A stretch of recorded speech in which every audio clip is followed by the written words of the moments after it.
Hi everyone. आज हम लोग बैंकिंग कंपनीज कर रहे हैं।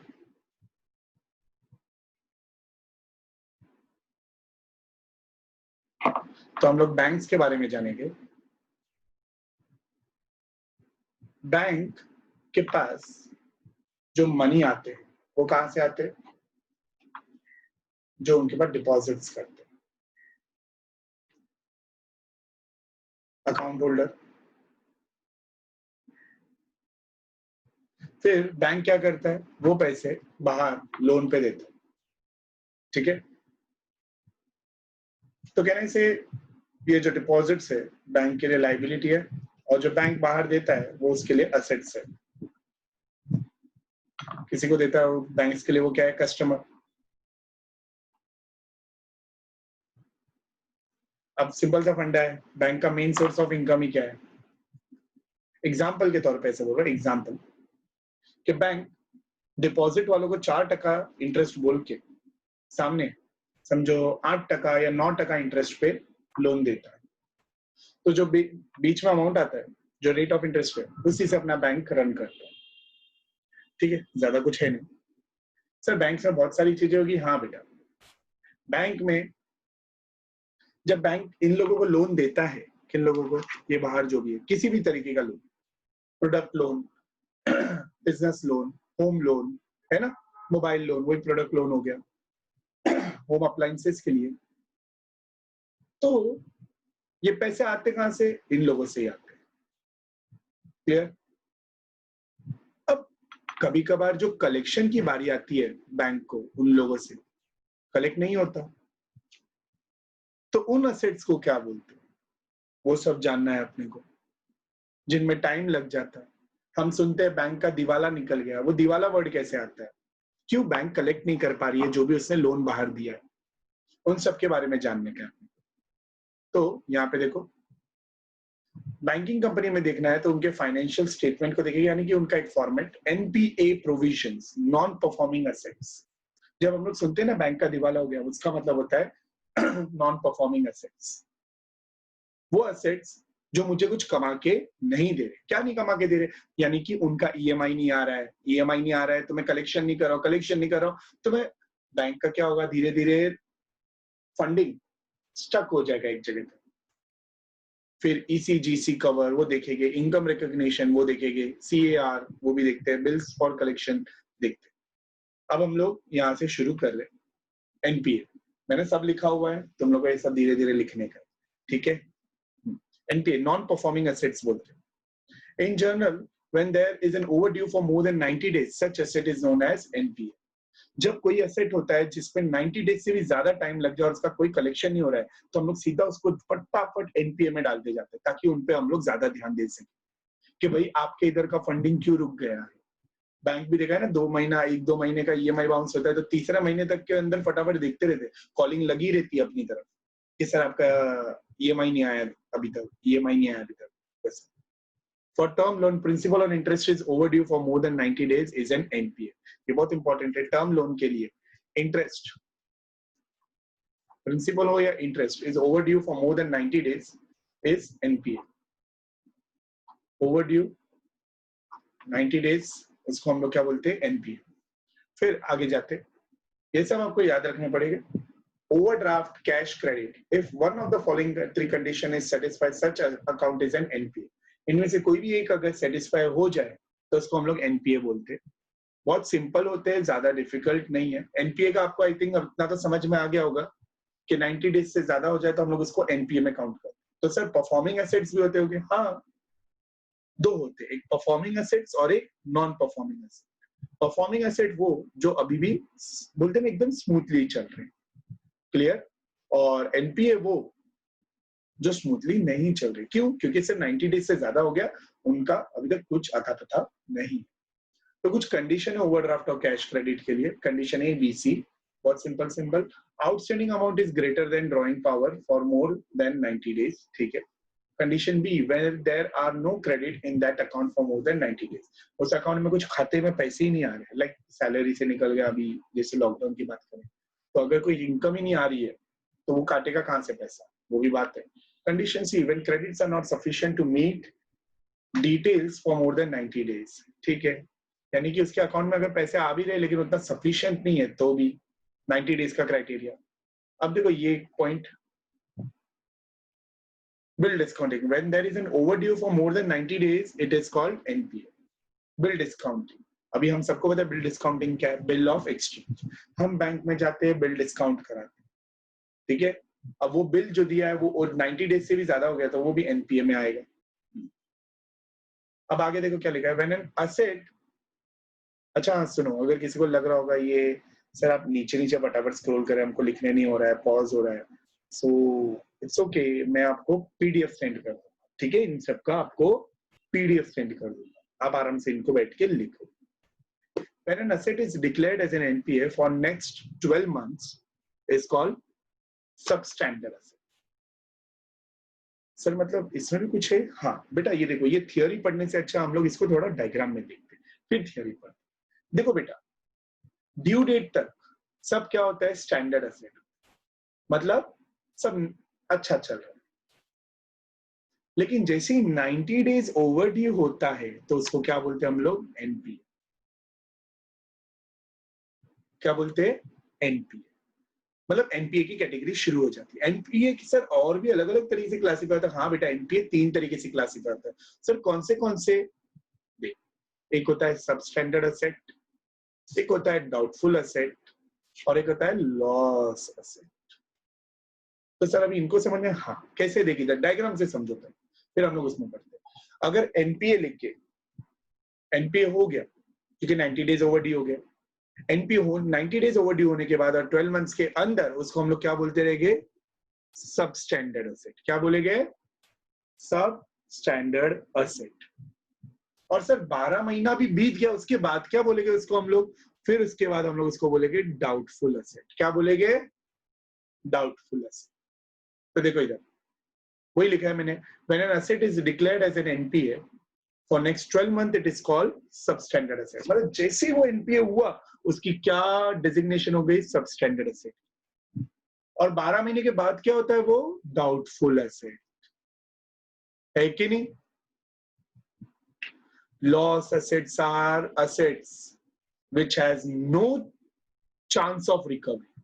अभी ये तो वो हो गए आखिरी लेवल, मतलब जिन पे कोई रिकवरी का चांस ही नहीं बनता है। And such asset can be declared by RBI, statutory auditors, internal auditors, or the management of the banks, or the management of the bank. Is that clear? तो अभी हमने क्या क्या देखा सर, एनपीए 90 डेज से ज्यादा हो गया तो एनपीए होता है, सिंपल शब्दों में, क्लियर।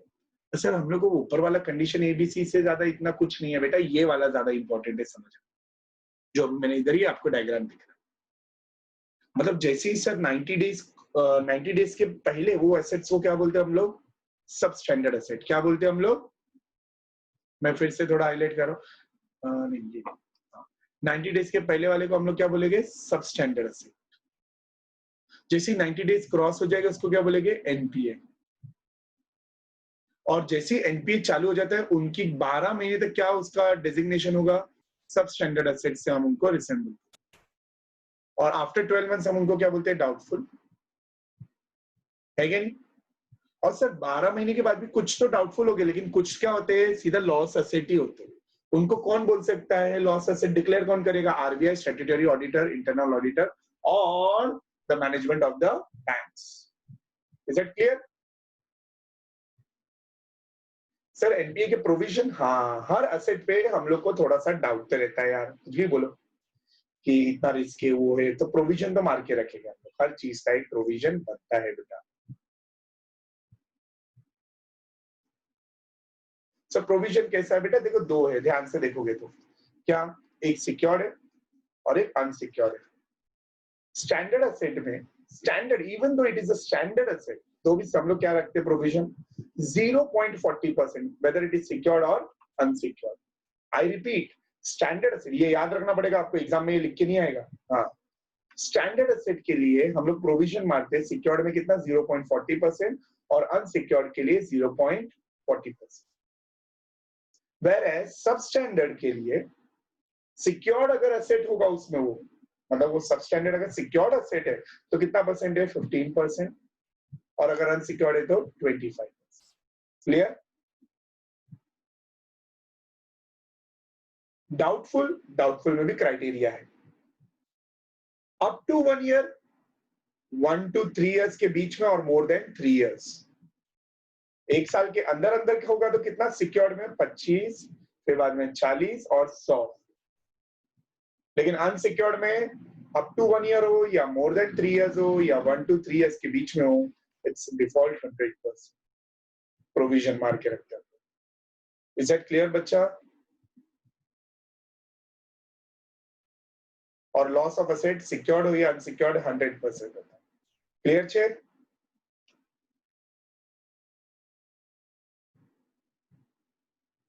एक बार फिर से हम लोग देखते हैं सर एनपीए में क्या क्या होता है। बोलो बोलो।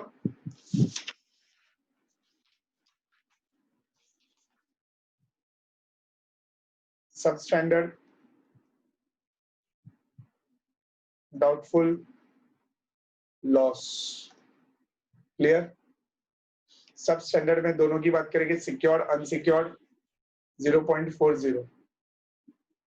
डाउटफुल में सिक्योर्ड अनसिक्योर्ड की बात करेंगे। अनसिक्योर्ड सर कोई भी टाइम पे 100% है, और सिक्योर्ड में कैसे है सर? एक minute, I am extremely sorry, ये पॉइंट मैं फिर से बता रहा हूं।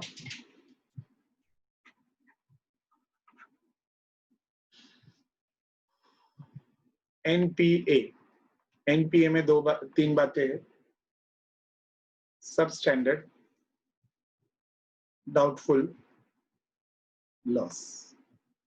अब सब स्टैंडर्ड में एक सिक्योर्ड है और एक अनसिक्योर्ड। बेटा सिक्योर्ड में कितना परसेंट है? 15%, और अनसिक्योर्ड में है 25%। सर डाउटफुल में सिक्योर्ड अनसिक्योर्ड, अनसिक्योर्ड में तो बेटा 100% है, मैं तो बता लॉस में भी 100% है बेटा, सिक्योर्ड और unsecured.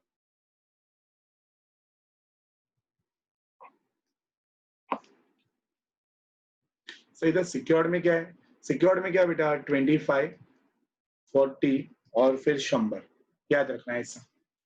Up to 1 year, 1 to 3 years और मोर देन 3 इयर्स। क्लियर?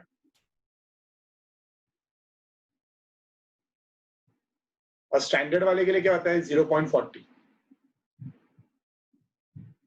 ये ईसीजीसी कवर मैं अभी नहीं बता रहा हूं। अब मैं आपको लेके चलता हूं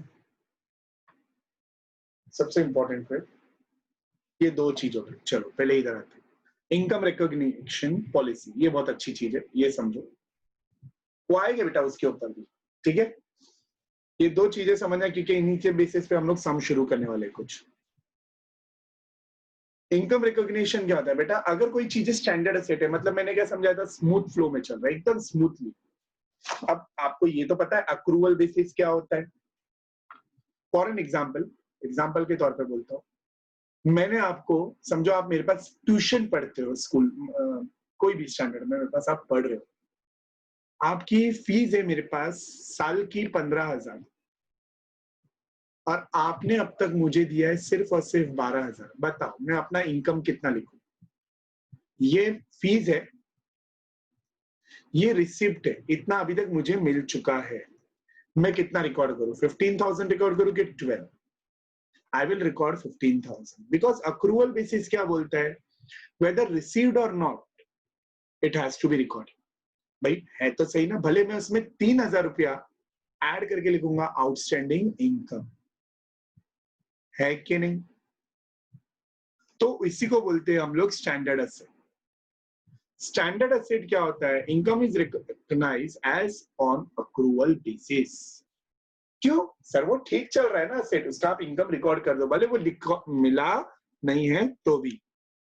लेकिन अगर नॉन परफॉर्मिंग एसेट है, थोड़ा डर लगता है ना, पता है मोर देन 12 मंथ्स प्रोविजन बढ़ता जा रहा है, परफॉर्म नहीं कर रहा है, 90 डेज हो गया है, अभी तक उसके अकाउंट में कुछ नहीं आ रहा है, याद है ना कंडीशन एबीसी? हाँ, और आ रहा है तो उतना सफिशिएंट नहीं है, तो उन लोगों का इनकम कैसे रिकॉग्नाइज करने का? ऑन कैश बेसिस, मिला तभी रिकॉर्ड करने का। क्या बोला?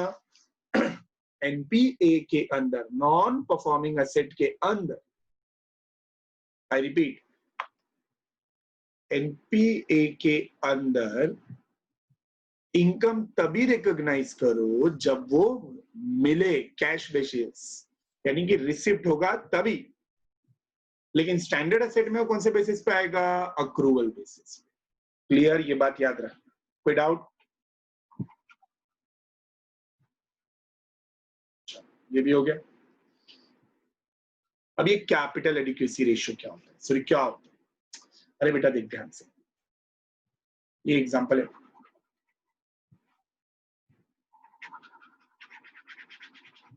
अब अज्यूम करो मेरे को इधर से पैसे आते हैं 20 20 20 20, एक और डाल दिया 20।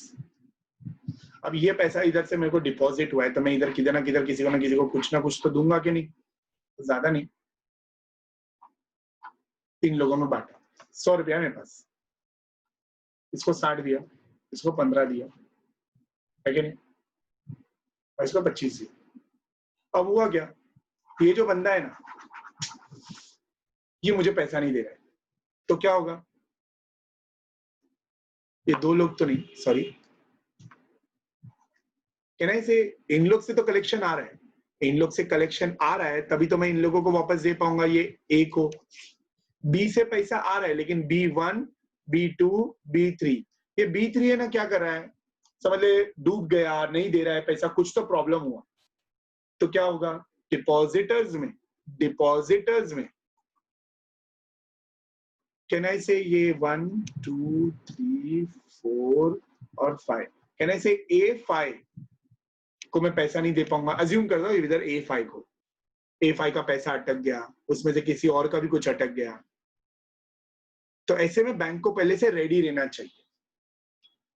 बैंक को पहले से रेडी रहना चाहिए, क्योंकि कल को अगर डिपॉजिटर आके बोलेगा मेरे को मेरे पैसे निकालने, तो बैंक कहां से निकालेगा? क्योंकि बैंक ने जो इधर से पैसा आया है वो तो बाहर दे दिया लोगों को as a loans and advances, है क्या नहीं? यहां से जो पैसा आया है बैंक ने वो तो बाहर दे दिया है। अब जब यहां से कलेक्शन होगा तभी तो वो उन लोगों को देगा, लेकिन डिपॉजिटर बोलता है मुझे तो आज पैसा चाहिए, क्या बैंक के पास अभी कुछ है? नहीं। तो ऐसे पिक्चर में आता है capital adequacy ratio. Capital adequacy ratio ये बोलता है कि मिनिमम 9%, बाहर आउट ऑफ ओवरसीज में 8% होता है, इंडिया इसको 9% फॉलो करता है। बोलते हैं मिनिमम 9% कुछ रखो बिजनेस अपने बैंक में भी, ताकि लोगों को तुम दे सको, लेन देन हो सके। समझ में आ रहा है? डिपॉजिटर्स का पैसा तुम दे सको। तो चलो शुरू करते हैं। ये ECGC पे आऊंगा, टेंशन मत लेना। तो कैपिटल एडिक्वेसी रेशियो का फॉर्मूला है capital employed into 100 divide by risk weighted asset, percentage में आता है इसका आंसर। अब चेक करना रहता है, मिनिमम 9% होना चाहिए, तो इसको चेक करो। According to Basel 2 norm, minimum CAR capital adequacy ratio, क्या? Capital adequacy ratio should be 9%। ये इंपॉर्टेंट लाइन है, मिनिमम 9%। अब कैपिटल एम्प्लॉयड कैसे निकलता है? Tyre 1 capital plus tier 2 capital. अब टायर क्या है? ये देखो, ये रहा टायर 1। आज हम लोग सबसे पहला सम इसी का ही करने वाले, सबसे पहला सम और एक ही सम है इसका। टायर 1 में क्या आएगा sir? Equity share capital. Basically tier 1 को हम लोग बोलते हैं core capital of the bank. क्या? Core capital of the bank. तो टायर 1 में क्या आएगा? एक इक्विटी शेयर कैपिटल लो, स्टैट्यूटरी रिजर्व लो, other reserve such as security premium, general reserve, है क्या नहीं? समझ में आ रहा है ये पॉइंट कि नहीं? बाउंस जा रहा है? क्लियर? फिर सर ये capital reserve on sale of asset and realising cash. देख बेटा, रिजर्व्स में जब भी तुम कैपिटल रिजर्व की बात करोगे ना, ये रिजर्व में कौन सा लेने का? जो सेल ऑफ असेट से जो आया होगा प्रॉफिट, बेच के जो पैसा आया, वो रिजर्व लो, टायर 1। सर दूसरा भी कोई होता है? हाँ बेटा, याद करो एडमिशन, रिटायरमेंट, डेथ में तुम लोग असेट को रीवैल्यू करते हो, है कि नहीं? तो वो जो वैल्यू क्या बिका अभी तक? नहीं। फिर भी तुमने प्रॉफिट दिखा दिया, लॉस दिखा दिया, तो इसका एक रिजर्व क्रिएट बना देते। हाँ हाँ हाँ, उसको रिवैल्यूएशन रिजर्व। तो कैपिटल रिजर्व में भी कौन सी चीज है? Sale of asset, realise in cash. और भी आता है कुछ कैपिटल रिजर्व में? क्या? फोर फीचर, ठीक है नहीं? ये सब चीजें कहाँ के मेरा मार्कर? हाँ। अब tyre one capital by following loans and advances to subsidiary company, deferred tax asset, carried forward losses, miscellaneous expenses। ठीक है, ये चीजें क्या होगी? रिड्यूस होगी। क्या होगी? ये सब चीजें रिड्यूस होगी। Set clear? इनमें से ये जो भी आपने ऊपर लिखा ना, क्या क्या लिखा sir? Equity share capital, statutory reserve, other reserve, security premium, general reserve. Capital reserve में कौन सी चीज है? सेल ऑफ असेट, है क्या नहीं? उसमें से क्या माइनस करूंगा? Loans advances to subsidiary company, deferred tax asset, carry forward losses, miscellaneous expenses। Tier two में क्या आता है? कैपिटल रिजर्व में से रीवैल्यूएशन रिजर्व माइनस कर देना। सर ये वो रीवैल्यूएशन रिजर्व ना जो आप अभी बात कर रहे थे एडमिशन की, हाँ, उसमें से ये माइनस कर दो। तो 55% क्या आता है? माइनस करना है डिस्काउंट। अब बेटा एक बात बताओ, तुम लोग को पता है ना बैंक क्या काम करती है? बैंक इन्वेस्ट करती है। क्या करती है? इन्वेस्ट करती है। इन्वेस्ट कहाँ पे करती है? देख, बैंक क्या करती है? थोड़ा गवर्नमेंट में पैसा देती है, थोड़ा प्राइवेट में देती है, थोड़ा होम अप्लायंसेस के लिए देती है, थोड़ा प्रोडक्ट लोन देती है क्या नहीं? तो कोई प्राइवेट लेके भाग गया, लेकिन गवर्नमेंट कभी लेके भागता है क्या? नहीं। सो लेकिन गवर्नमेंट कंपनी भी तो लॉस में जाती है। हाँ जाती है रे, लेकिन गवर्नमेंट को दिया हुआ पैसा कभी लॉस नहीं होता। क्या गवर्नमेंट में, बैंक ने गवर्नमेंट में जो पैसा दिया है, क्या वो लॉस होगा? नहीं। उसमें उनको डर होगा? नहीं। क्यों सर? कल को लॉस हो गया तो गवर्नमेंट नया नोट छाप के दे देगा बैंक को, लेकिन बैंक को डूबने नहीं देगा उस चक्कर में, अपने चक्कर में, है कि नहीं? तो इन शॉर्ट में ऐसा बोलूं, रिस्क है, लेकिन क्या गवर्नमेंट वाले में रिस्क है? नहीं। रिस्क है, लेकिन क्या गवर्नमेंट वाले में रिस्क है? नहीं। तो अगर आप ध्यान दो, फॉर्मूला क्या था? Capital employed upon risk weighted asset. तो कैपिटल एम्प्लॉयड क्या है? Liability. Tier one capital, tier two capital, बराबर है कि नहीं? देखा ना, टायर वन में क्या था? Equity, statutory, general reserve, security premium, capital reserve. इसमें क्या था? टायर टू में कैपिटल रिजर्व माइनस रिवैल्यूएशन, उसका भी माइनस 55% डिस्काउंट करूंगा, उसके बाद जो 45% आएगा ना उस पे का। अब देख, रिस्क वेटेड की बात आ रही है।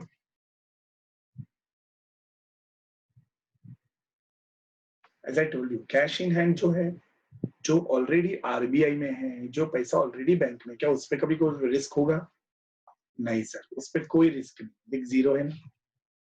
बैलेंस विद अदर बैंक, दूसरे बैंक में मेरा पैसा पड़ा है, होता है ना, बैंक बैंक आपस में करती रहती है लेन देन, हाँ, तो उस पर भी रिस्क है। कितना परसेंट है? 20%। As I told you, investment in government securities to loan to government, 0% risk. Investment और loans to others, 100% risk. Fixed asset 100%, other asset 100%, off balance sheet item 100%। Sir fixed asset पे कैसा?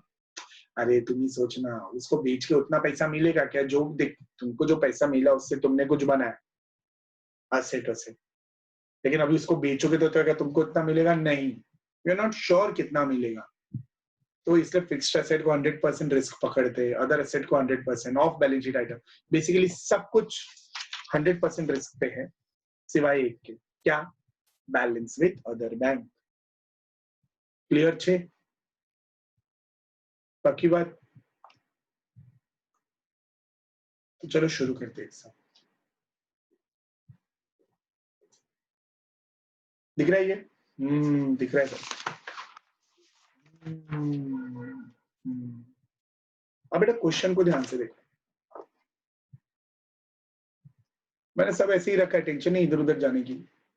A commercial bank has the following capital fund and asset. Segregated the capital fund into tier 1 and tier 2 capital. Find out the risk adjusted asset and risk weighted asset ratio. Asset and weighted risk. ठीक है? Capital fund है, figures in lakhs है, वो कुछ ज्यादा ही बड़ा amount है, चलता है, देख लेंगे। अब क्या अपने को फॉर्मूला तो पता है ना, tier 1 plus tier 2 upon risk weighted, है क्या नहीं, असेट 100। अब टायर 1 में क्या आता है, equity share capital, statutory reserve आएगा कि नहीं आएगा? एक मिनट मैं क्वेश्चन रख लूं बराबर से, कुछ मिसप्रिंटेड ना हो, ना तो प्रॉब्लम होता ही था।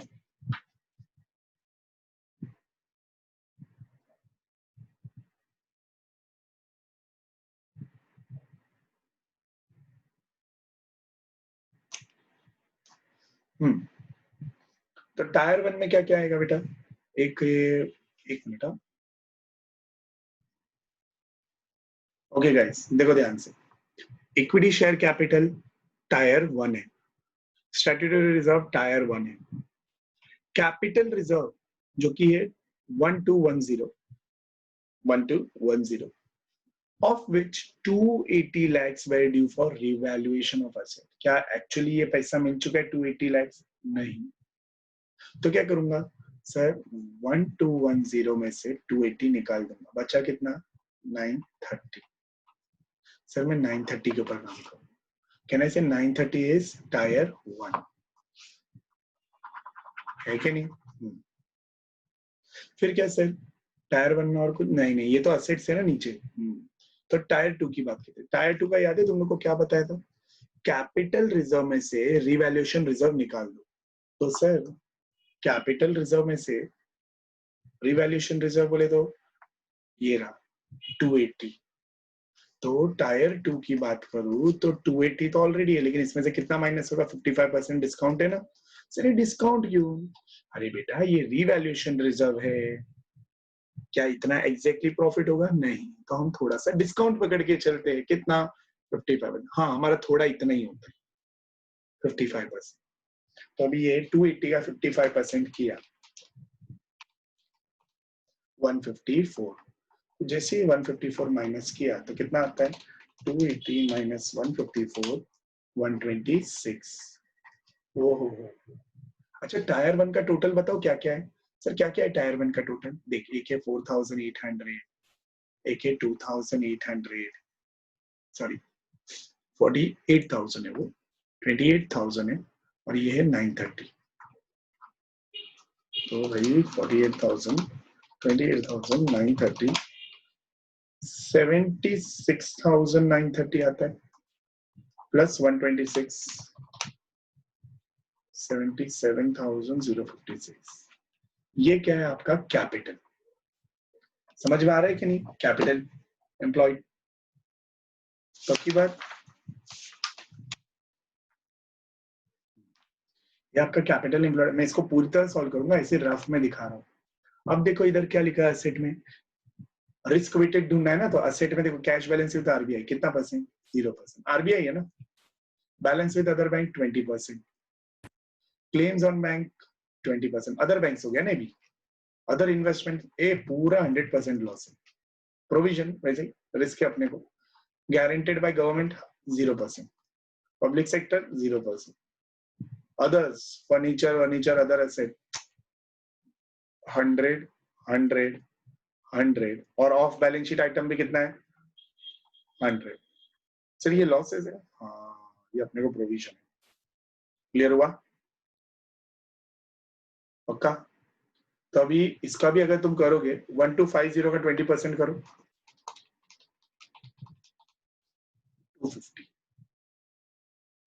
2850 का 20% 570, 100% तो आता ही है 78250, फिर 520250, 18200, 20120, 370250। ये क्या है, टोटल मारेंगे इनका 250 प्लस 570 78250 52,00250 18,200 20120 370250 something ये आ रहा है। तो कहने से फॉर्मूला बनता है 77,056 into 100 divided by 100 7890।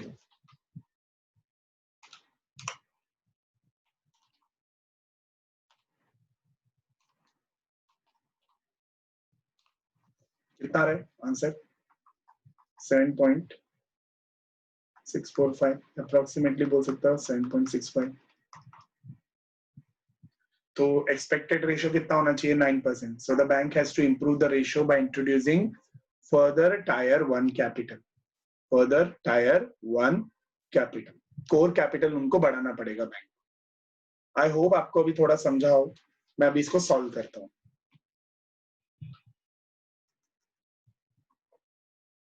इसका सॉल्यूशन बनाते हैं। तो पहले तो फॉर्मूला, सबसे पहले फॉर्मूला लिखने का।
से इसको मैं कैपिटल एडिक्वेसी रेशियो भी बोलता हूँ।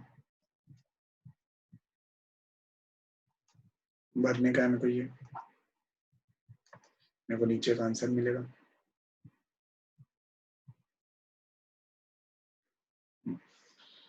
जो भी होगा इनके बारे में मैं इधर मेंशन कर दूंगा।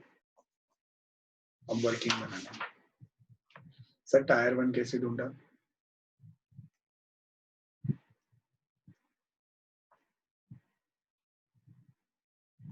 It is share capital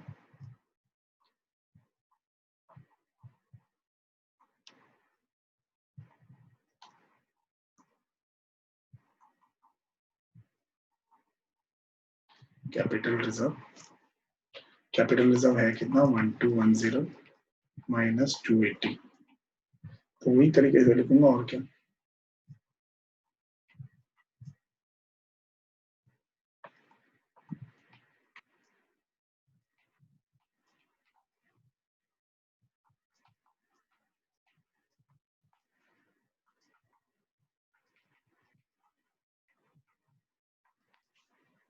done. Sir tyre 2।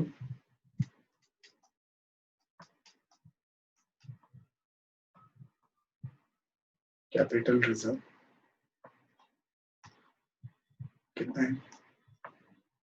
Sir सीधा सीधा है। एक मिनट, कैपिटल रिजर्व कहाँ से आया?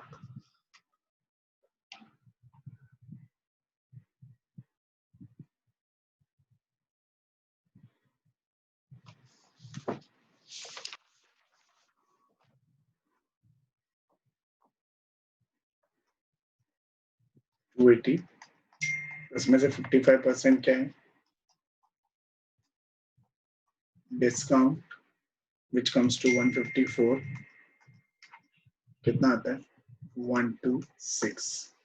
सो कहने से इधर मैं ऐसा लिख सकता हूँ 76930 प्लस 126। अभी क्या ढूंढना है? अभी ढूंढना है risk.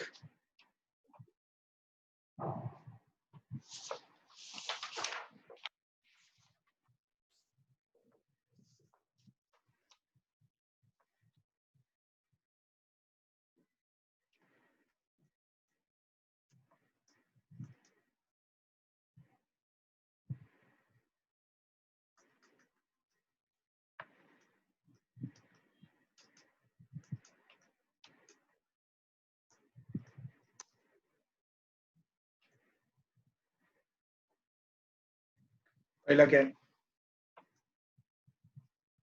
Cash balance with RBI.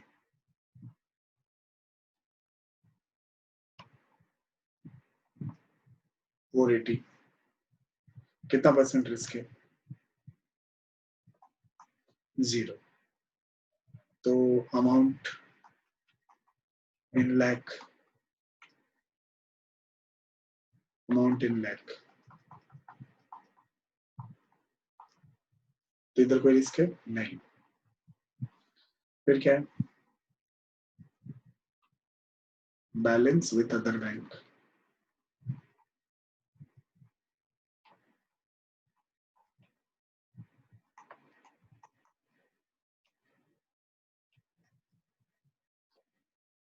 20% है ना, 250। Claims on bank,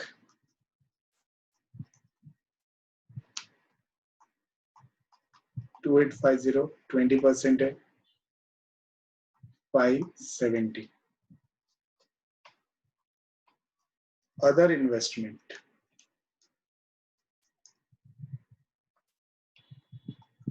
78250, 100% risk, 78250।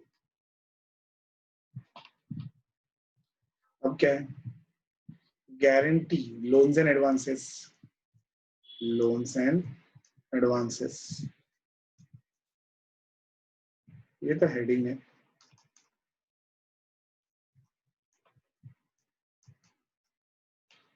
guaranteed by government, 12820, 0% risk. Oh, sorry.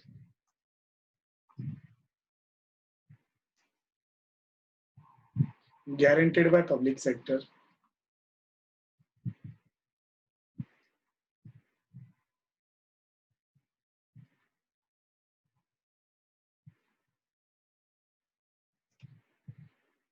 guaranteed by public sector, आगे लिखा है undertaking of government of India, 70210, no risk। others में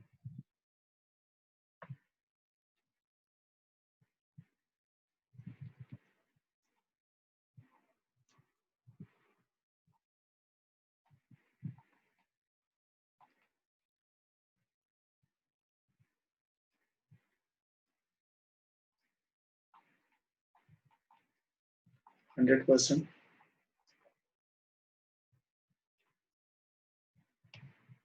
premises furniture,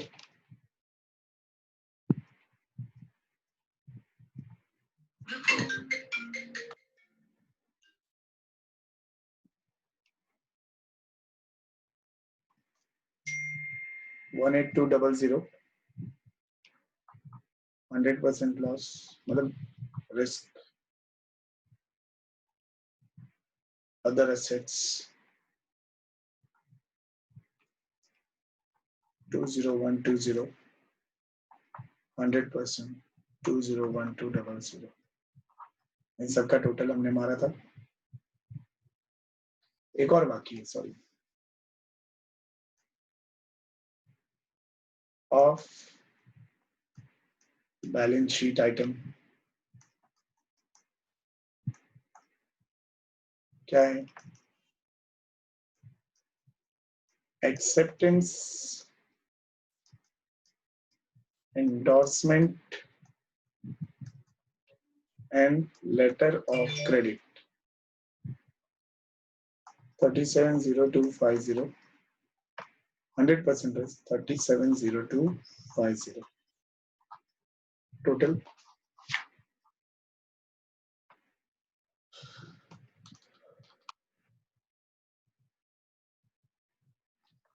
1007890।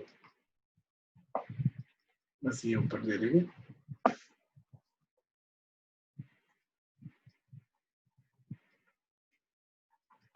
into 100 कितना परसेंट आ रहा था? 7.65 हमने अप्रोक्स में ले लिया था। क्लियर है कि नहीं? इधर हमने क्या दिया फिर? Expected ratio is 9%. So the bank has to improve the ratio by introducing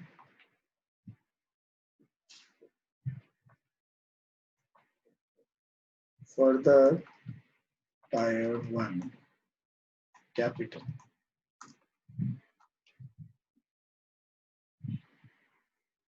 समझाइए?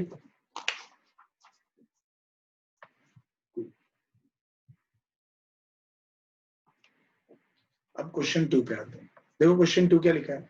Given below interest on advance on commercial bank. आप देख सकते हो जैसे कि ध्यान से परफॉर्मिंग एसेट, नॉन परफॉर्मिंग। मैंने क्या समझाया था? परफॉर्मिंग एसेट अक्रूवल बेसिस पे होता है और ये क्या होता है? रिसिप्ट बेसिस पे, यानी कि कैश बेसिस। अब देखो इधर term loan, cash credit, bill purchase, simple बेटा। इंटरेस्ट अर्न और इंटरेस्ट रिसीव्ड, दोनों में कौन सा रिकॉर्ड करूंगा परफॉर्मिंग एसेट में? सर अक्रूवल बेसिस, भले रिसीव नहीं भी हुआ तो भी रिकॉर्ड करो। तो कहना है 120 होगा रिकॉर्ड, 750 होगा रिकॉर्ड, 150 होगा रिकॉर्ड। हाँ, क्योंकि परफॉर्मिंग एसेट में ये नहीं देखते कितना मिल गया, कितना आप एलिजिबल हो, कितना आपने अर्न किया। क्लियर? नॉन परफॉर्मिंग एसेट के अंदर क्या देखते? अर्न देखते कि रिसीव देखते? रिसीव्ड देखते।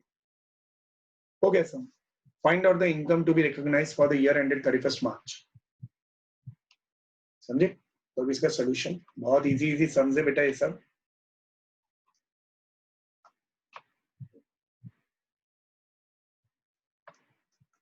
Interest on performing asset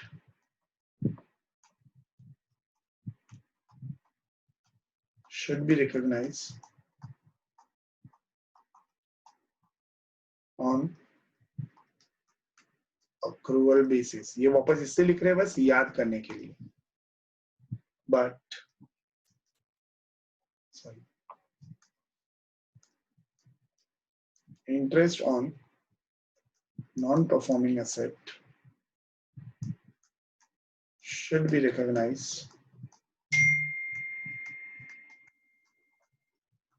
on cash basis।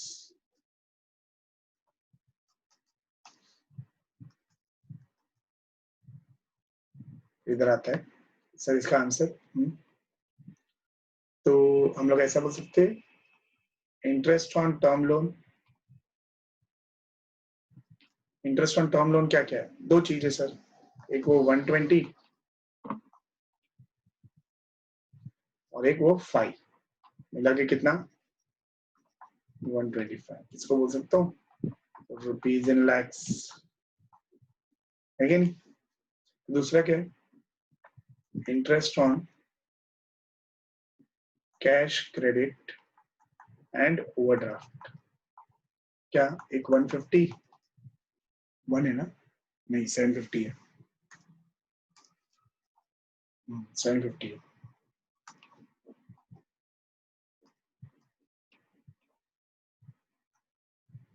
Plus 12 762। फिर आता है interest on bill purchase and discounted. अब ये इंटरेस्ट ऑन बिल परचेज क्या होता है? देख सिंपल बेटा, बैंक के पास अगर हम लोग 10,000 का बिल लेके जाते हैं, बैंक अपने को कितना देता है? अराउंड समझो 9,300 देता है। तो 700 रुपया बैंक जब कलेक्शन करने जाएगा तो पूरा 10 कलेक्ट करेगा। हाँ, 700 रुपया बैंक ने कमाया कि नहीं? Sorry,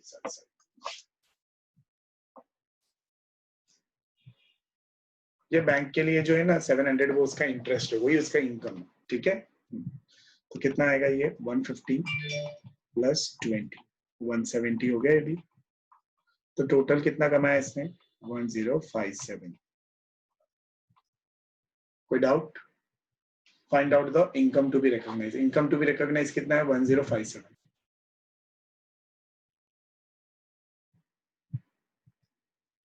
third question, KC Bank statement of interest on advance in respect of performing asset and non-performing asset are as follows. Performing asset, interest earned basis, non-performing interest received basis. Find out the income to be recognized for the year ended. ठीक है, तो अभी क्या करना है? Solution बनाएंगे. अभी वो ऊपर का रामायण फिर से लिख देने का सोल्यूशन में. सामने वाले को बताने का ना, हमको पता है कि कैसे देखते हैं, तो मैं वापस नहीं लिखने वाला.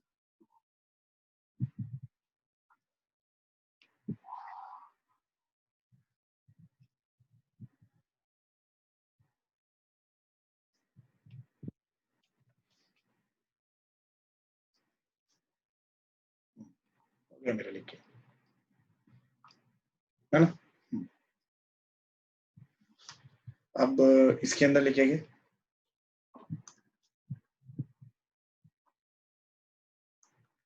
इंटरेस्ट ऑन, क्या दिया, cash credit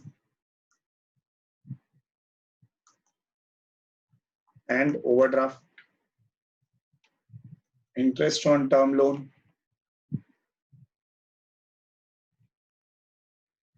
interest on bill purchase and discounted 1,800 plus 70, 480 plus 40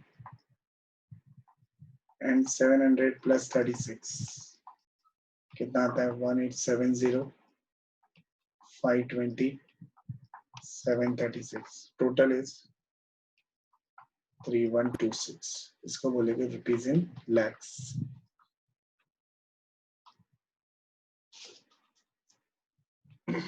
ये भी clear?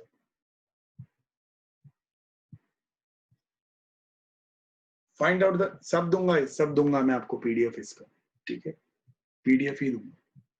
Find out the income to be recognized in case of SS Bank for the year ended 31st March 2000. It's a performing interest. हाँ, तो interest as usual क्या आएगा? Interest accrued. Non-performing interest received. हाँ, sir give us some challenge. बराबर है, बात सही है. हम क्या करें? यही ऐसे सम. तो इधर आता है calculation of interest on, sorry, interest income of SS Bank to be recognized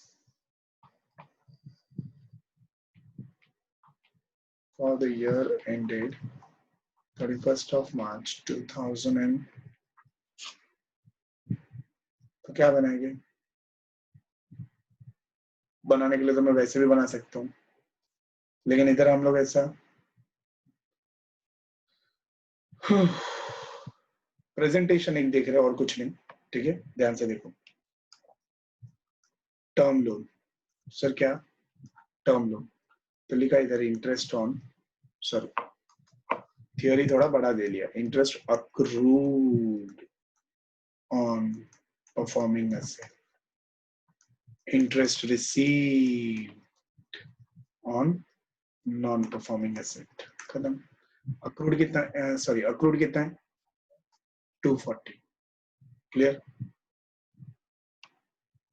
और रिसीव 10 था, 250 हो गया. वैसे भी ये भी क्या है? रुपीज इन लैक्स है. ये भी क्या है? Rupees in lakhs. खत्म. करने के लिए वैसे भी सॉल्व कर सकते थे जैसे पहले किया था. अगला क्या है? Cash credit and overdraft. इधर ले लिया कैश क्रेडिट एंड ओवरड्राफ्ट. वही आता है interest accrued on PA 1,500, interest received on NPA 24, 1524, total 1774, total interest to be recognized.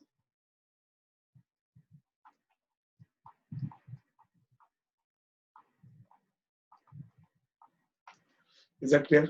Ruling कर लेना.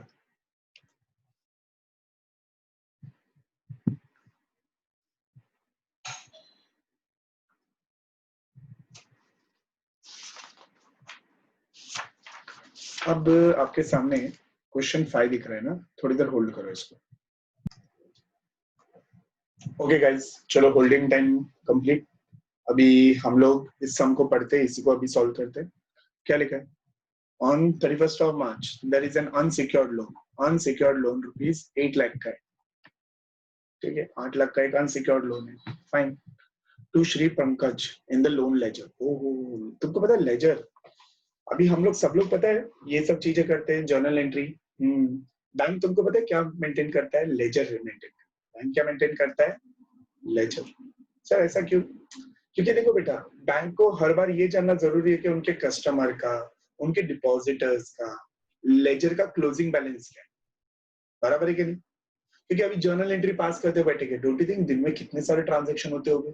अगर जर्नल पास करेगा तो उस दिन का काम अगले दिन तक लेजर पे जाएगा, वो अलाउड नहीं है। बैंकों में लेजर का काम एक ही दिन पे होना चाहिए, आज का काम अगले दिन तक नहीं पेंडिंग करते वो लोग, नहीं तो अगले दिन का काम और बड़ा रहता है, पिछला भी बच गया जो, वो और टेंशन देता रहेगा। Is it clear? as I was saying, on 31st March 2000, 2011 or 2000, हाँ, there is an unsecured loan of rupees 8 lakh. Already एक लोन है 8 लाख का, टू श्री पंकज। तो कहने से श्री पंकज जी हमारे लिए क्या है? असेट है in the loan ledger of Sona bank. ओहो, बैंक का नाम है सोना, ठीक है। It is found on enquiry that the financial position of the borrower is bad and doubtful. ओहो, वो मतलब डामाडोल चल रहा है। Okay, interest on the said bank, interest on the said loan has accrued rupees 80.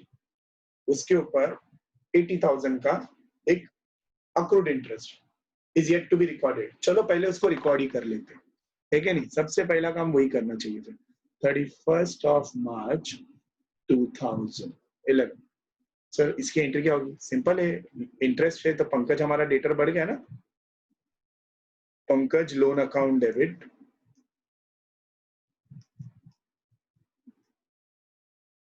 किस चीज का पैसा है ये sir? Interest suspense account. Sir पिछली बार नहीं रिकॉर्ड किया ना, सस्पेंस अकाउंट। ओके, तो इधर लिख डाला interest due on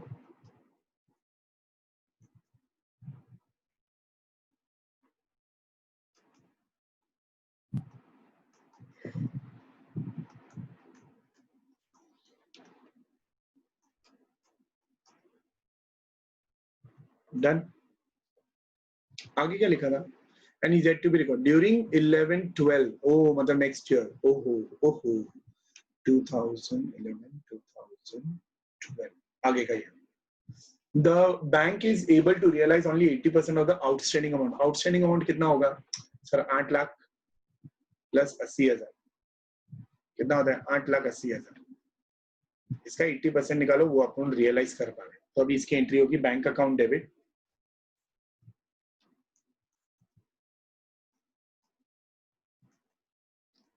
to Pankaj loan account. इसका 80% निकालो, 7,04,000।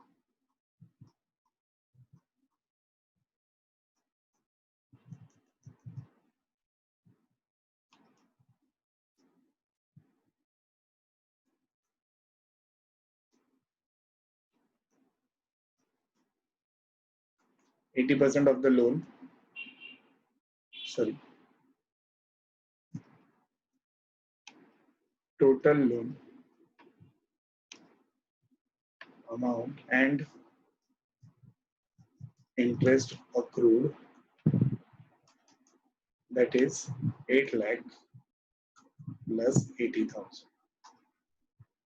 फिर क्या आगे क्वेश्चन में देखते हैं सर, आगे क्या? Show the transaction would be recorded in the books of सोना। ओहो, अभी एक बात बता, इन शॉर्ट तुमने इंटरेस्ट सस्पेंस में 80,000 दिखा है, लेकिन उसका मिला कितना? सिर्फ 80%, कहने से 64,000 ही मिला। हाँ, तो इनकम भी उतनी होनी चाहिए थी। Interest suspense account debit to interest account,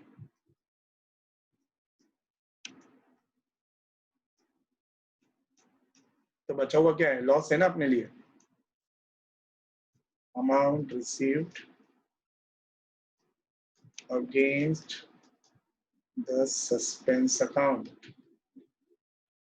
फिर सर अभी क्या लॉस है? हाँ, तो इंटरेस्ट सस्पेंस अकाउंट डेबिट कितना 20% यानी 16,000। तो कहने से इंटरेस्ट सस्पेंस हो गया टैली। बैड डेब्ट्स हुआ मुझे, हाँ कितने का? 8 लाख का 20% कितना होता है? 1,60,000। हाँ, टू पंकज लोन अकाउंट कितना? 1,76,000।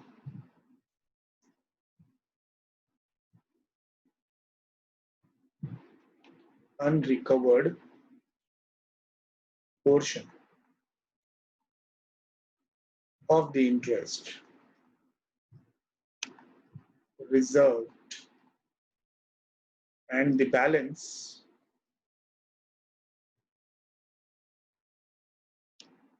transferred to bad debts account.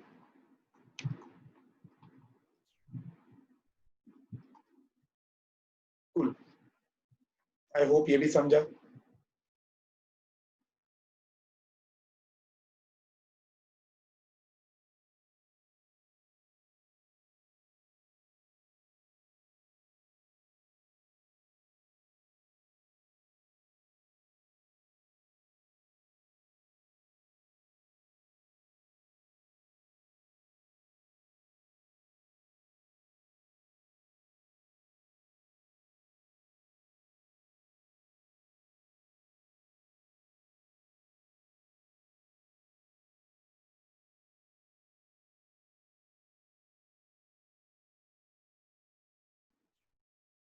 Okay, तो यहाँ तक भी समझ में आया।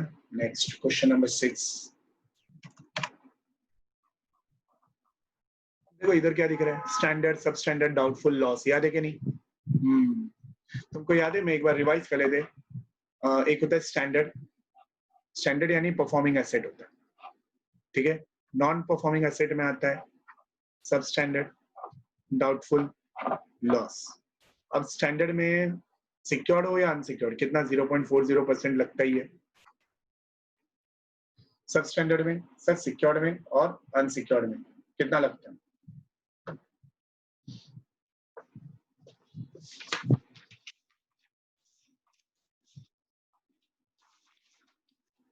सिक्योर्ड में 15%, ये 25%।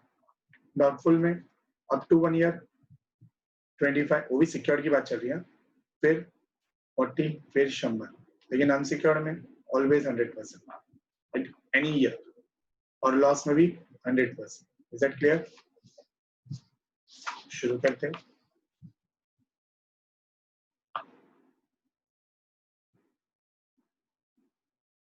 सर लेकिन इधर क्वेश्चन में कहीं भी ये नहीं लिख के दिया है कि कोई सिक्योर्ड है कि अनसिक्योर्ड है।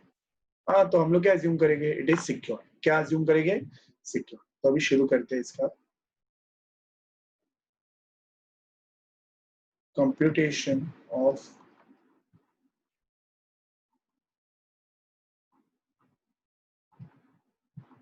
एजी बैंक।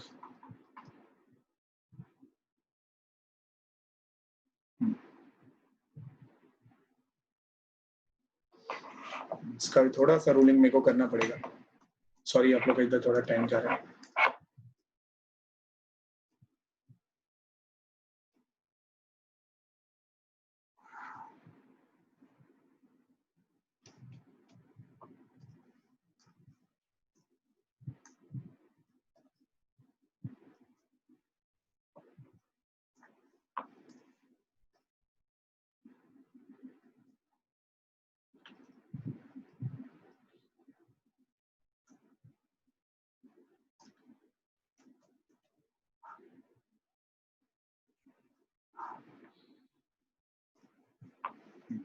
चलो हो गया। ये क्या है? वो असेट्स है। ये अमाउंट इन लैक्स जैसा दिया है क्वेश्चन में। परसेंटेज ऑफ प्रोविजन और प्रोविजन का अमाउंट लैक्स एज यूजुअल। अब इधर आता है स्टैंडर्ड। स्टैंडर्ड का अमाउंट ही कितना दिया है 5000, तो 5000 पे कितना परसेंट है 0.4%, है ना। फिर आता क्या है सब standard. In the absence of information it is assume to be fully मतलब सिक्योर।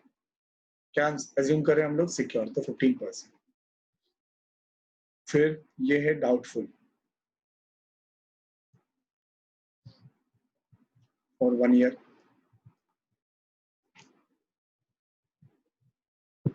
825,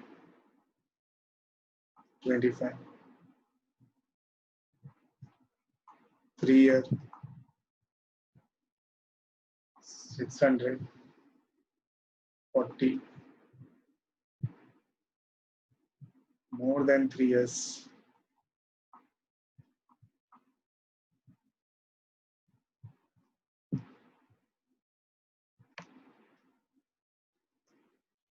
और क्या बचा लॉस, क्या है 1000, 100%। लो भैया इधर 1000 लिखा, इधर 200 लिखा, 6 4 24, 800 का 25%, 200, 620, ये आता है 2260 total provision required.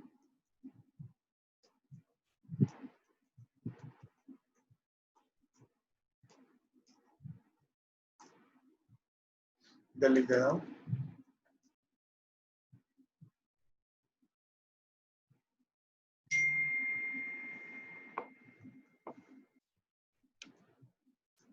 substandard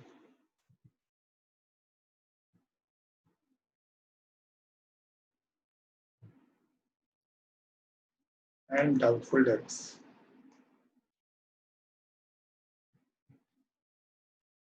are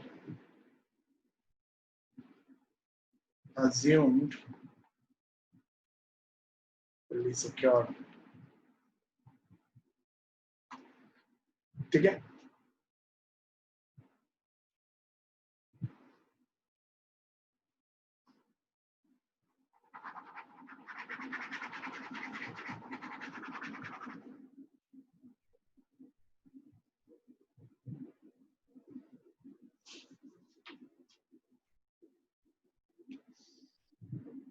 next question same है, इसका तो ऐसे ही कर सकते हैं हम लोग फटाफट।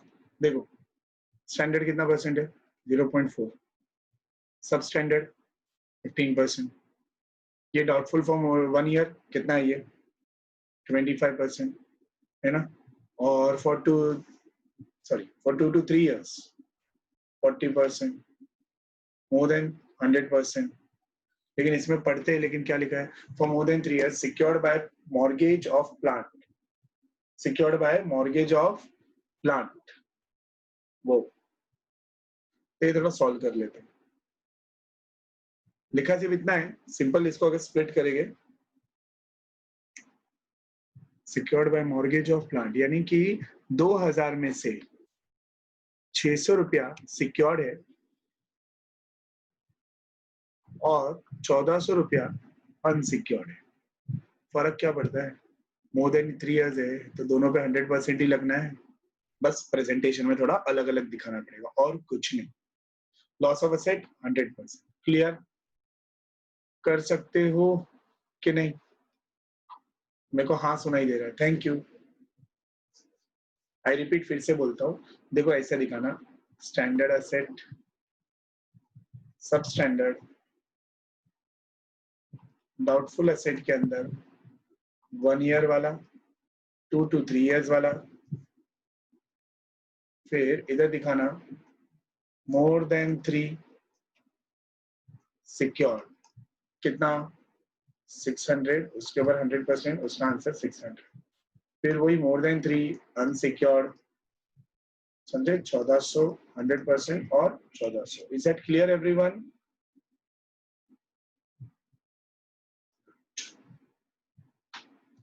तो अगर तुम ध्यान दो मैंने अभी तक तुम्हारे को क्या क्या करवाया इसमें, एनपीए का फंडा समझा तभी तुम्हारा ये वाला क्लियर हुआ, एनपीए प्रोविजन टेबल। चलो वो अभी हो गया। तुमने इनकम, ये वाला इनकम रिकग्निशन पॉलिसी किया, कैपिटल एडिक्वेसी रेशियो किया, यस। तो अभी क्या, अभी ये वाला कर लेते, export credit guarantee corporation. ECG is an organization that provide guarantee on behalf of exporters. ऐसा तुम लोगों को पता ही होगा, लेटर ऑफ क्रेडिट का फंडा। हाँ, when question provides information about ECG cover, prepare following statement. यही स्टेटमेंट बनाना है, इनको लिखना है, इनको सॉल्व करना है और काम खत्म। मैं तो इसका कॉपी मारने वाला हूँ। Very good. तो ये आपको ध्यान देने का और कुछ भी नहीं। तो मैं आता हूँ, कहाँ गया?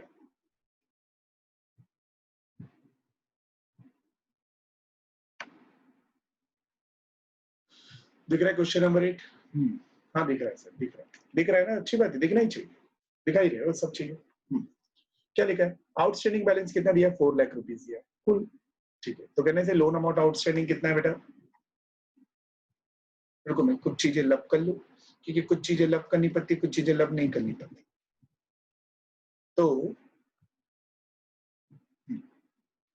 लोन आउटस्टैंडिंग अमाउंट कितना दिया? 4 लाख। तो मैं इधर आके लिख डाला 4 lakh rupees in lakhs. Simple. तो इधर लिखा मैंने 4 पॉइंट है। फिर रियलाइजेबल वैल्यू से देखो, इधर लिखा है ईसीजी कवर कितना है? 50%। ओहो 50%, तो रिकामीज आगे भरा 50% बोल दिया है। ये 50% किस पे निकालूंगा? अनरियलाइज बैलेंस पे। Period for which the advance has remain doubtful, more than 3 years remain doubtful as on March. Value of security held, ओहो मतलब सिक्योरिटी, सिक्योर्ड कितना है? 1.50, तो इसमें से 1.50 माइनस कर, 1.50 माइनस किया, कितना आता है? 2.50। अब ये 2.50 पे 50% निकालो, कितना आता है? वही आपका ईसीजी है, एक्सपोर्ट एडिट 1.25 निकला। हाँ, फिर तो कहने से अनसिक्योर्ड पोर्शन कितना है तुम्हारा? 1.25। इसको अनसिक्योर्ड बोलो और सॉरी नेट अनसिक्योर्ड बैलेंस बोलो। क्लियर है? तो मैं ऐसा बोल सकता इसका आंसर कि प्रोविजन कितना माना पड़ रहा है for unsecured credit, unsecured portion of advance unsecured कितना है? 1.25 lakhs, जो कि है 100% अनसिक्योर्ड।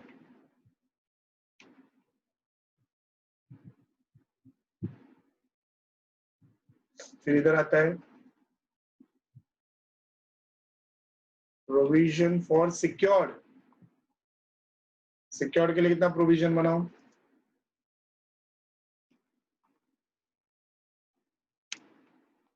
अनसिक्योर्ड के लिए तो निकाला प्रोविजन, सिक्योर्ड के लिए कितना है? 1.5 है ना, 1.5 lakhs।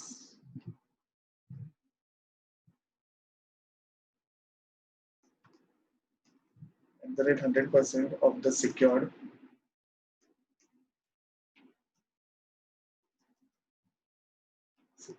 portion as advance has remained doubtful for over 3 years। तो टोटल कितना आता है बेटा? 2.75 lakhs।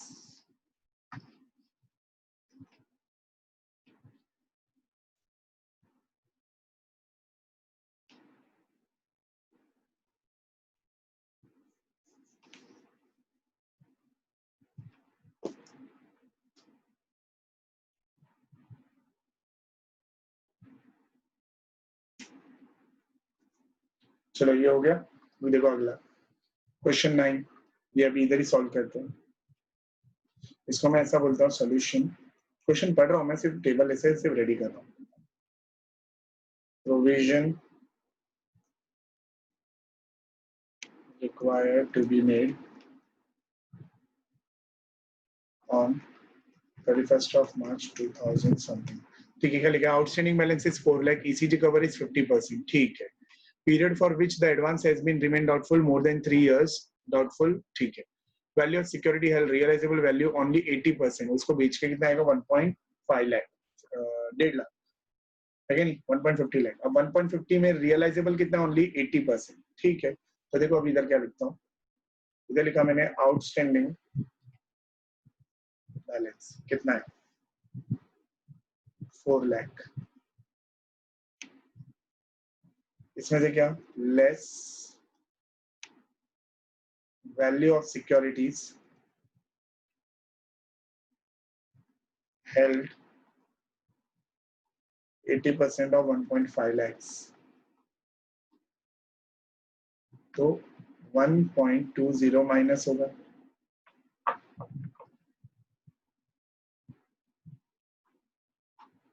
कितना आता है? 2.80 lakhs। इसको क्या बोलेंगे? Unrealised balance. इसमें से क्या? लेस ईसीजीसी कवर कितना है? 50% है ना, तो 50% ऑफ अनरियलाइज्ड बैलेंस। चलो कितना आता है? 1.4।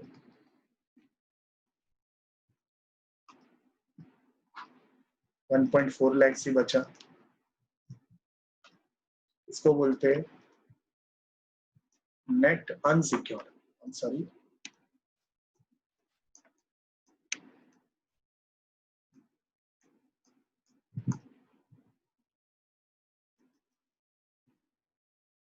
Clear?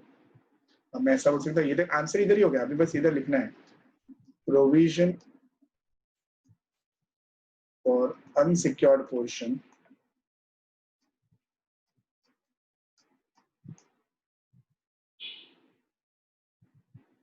of advance 1.4 lakhs at the rate 100% of unsecured portion,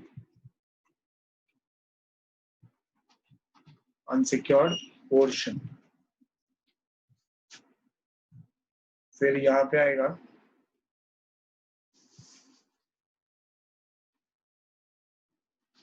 provision for secured portion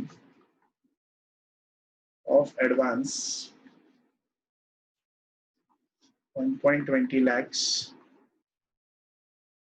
at the rate 100% of secured portion। तो टोटल 2.60 lakhs। ये क्या है? टोटल